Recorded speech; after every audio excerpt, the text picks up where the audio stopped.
Halo semuanya, saya Panji. Saya dosen biasa aja.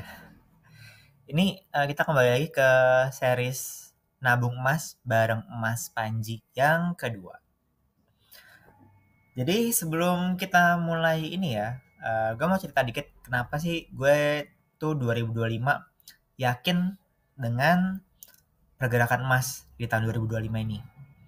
Karena yang pertama adalah gue tuh 2024 nemu seorang smart money yang menarik ya menurut gue gitu.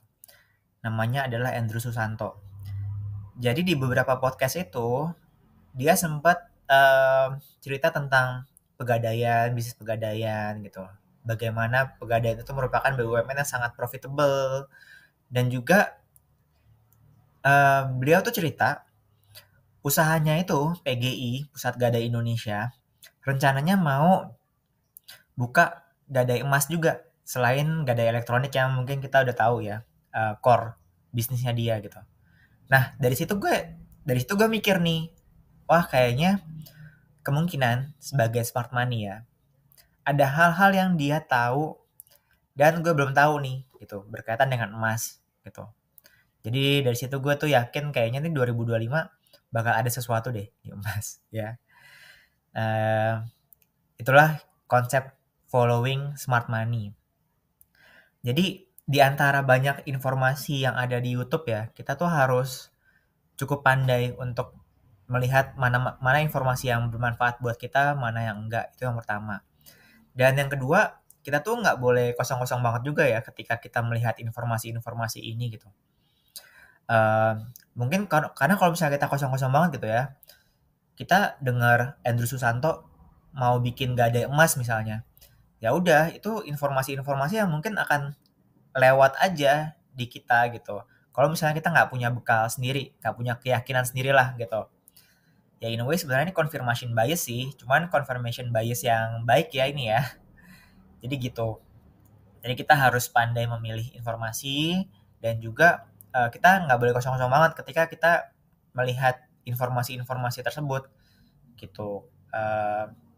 Karena smart money ini biasanya dia juga nggak akan gamblang gitu ngomong ini emas bakal 2025 bakal bakal naik nih gitu atau benda apa nih bakal ini itu malah mungkin kita bisa curiga ya, tapi kalau misalnya hal-hal yang subtle itu ya yang dia tuh bakal ngapain sih gitu sekarang dan nanti ya itu mungkin lebih kalau bisa kita bisa tahu itu ya itu bisa jadi hal-hal yang bermanfaat bagi kita gitu. Jadi gue di situ gue mulai nabung emas juga walaupun belum bisa banyak dan cuman kayak sekarang gini ya. Bahkan sebenarnya ada teman juga, teman yang bisnis seputar emas, logam mulia, dan ya dia bikin trading kecil-kecilan gitu. Eh, Sebenarnya kemarin tuh sebelum dia bikin PT, gue pengen join gitu ya. Cuman gue telat masuk, jadi PT-nya udah jadi. Nanti gue ceritain lah. Dan gue banyak ada kegiatan sama dia juga dalam hal ekonomi gitu. Oke, kita mungkin mulai. Ini sebenarnya gue udah mulai nabung ya di sini ya. Eh gue tadi baru nabung sejumlah, jadi emas gue sekarang udah 400,4775, tadi nabung 120.000. Jadi ini tuh 120.000 itu nilainya adalah 0,0644 gram. Jadi sekarang tabungan gue emas gue sekitar 0,4775 atau market value-nya adalah 857.113, atau untungnya kalau menurut sini sih 63,73% ya, tapi saya nggak tahu juga itu benar atau enggak gitu. Ini mungkin salah kali ya, mungkin 50% atau gimana gitu ya, intinya kayak gitu guys. Nah ini gue coba bikin moving average. Kita kan nabungnya tiap bulan ya, karena kita nabung tiap bulan jadi gue lihat aja pergerakan harga emasnya dari awal, dari beberapa bulan ini. Jadi Januari itu harganya adalah 15.000 80, ini per 0,01 gram sebenarnya. Terus jadi 15.880. Habis itu juga apa? Kemarin bulan lalu 16.360, dan sekarang sesuai yang gue bilang tadi ya, harganya adalah 18.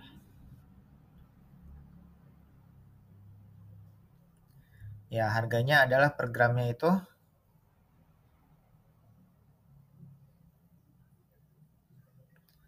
sebentar.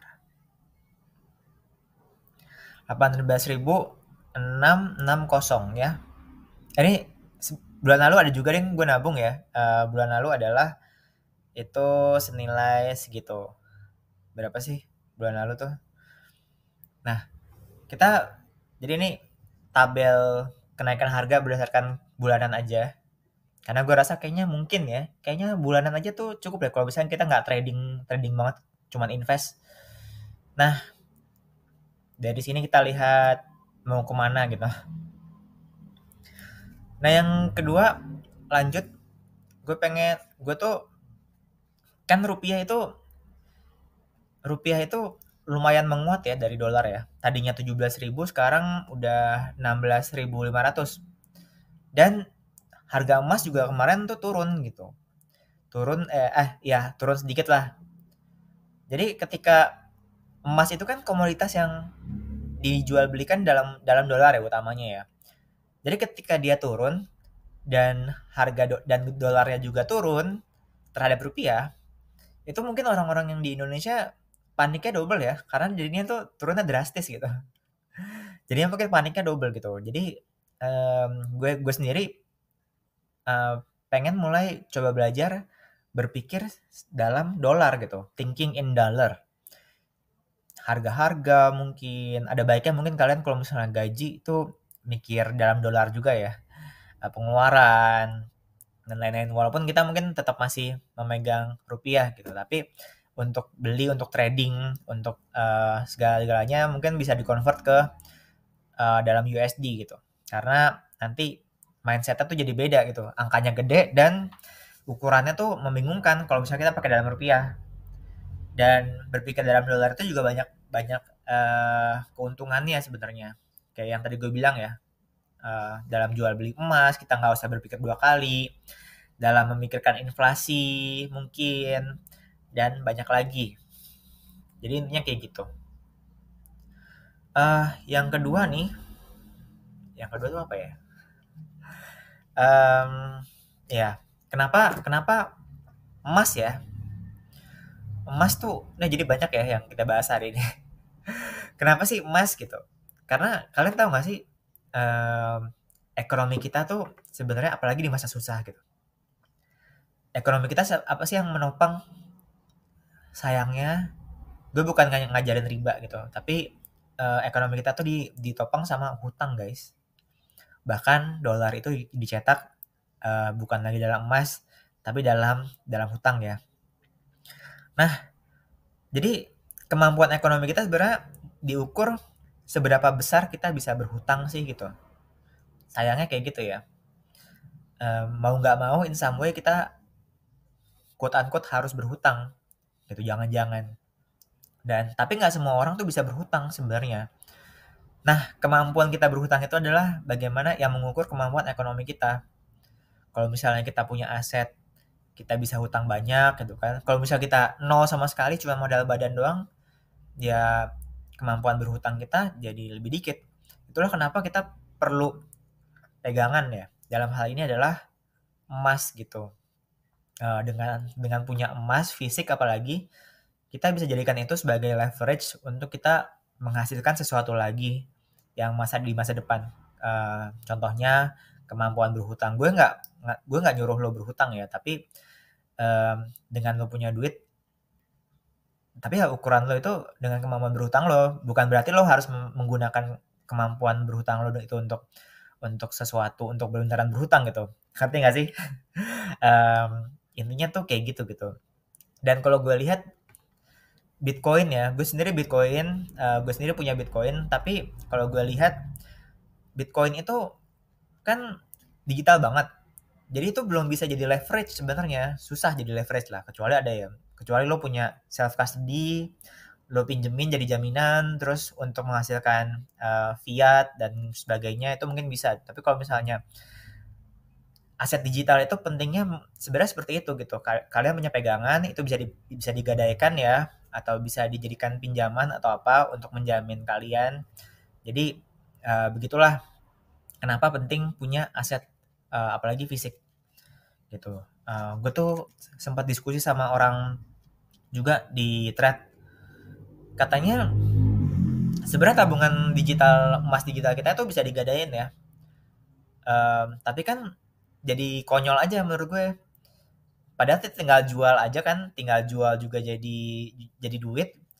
Kalau digadaikan tabungan itu kita dapat duit, tapi kita harus balikin lagi gitu. Jadi cuman kayak apa ya, pasar uang doang gitu loh. Jadinya ya mending sekali kalau misalnya memang kira-kira akan perlu digadaikan ya, pentingnya punya emas fisik gitu. Intinya sih seperti itu. Gitu. Itu jadi leverage ya. Jadi hari ini kita bahas tentang gue follow smart money. Yang kedua adalah tentang tentang leverage tadi dan berpikir dalam dolar gitu. Demikian, terima kasih.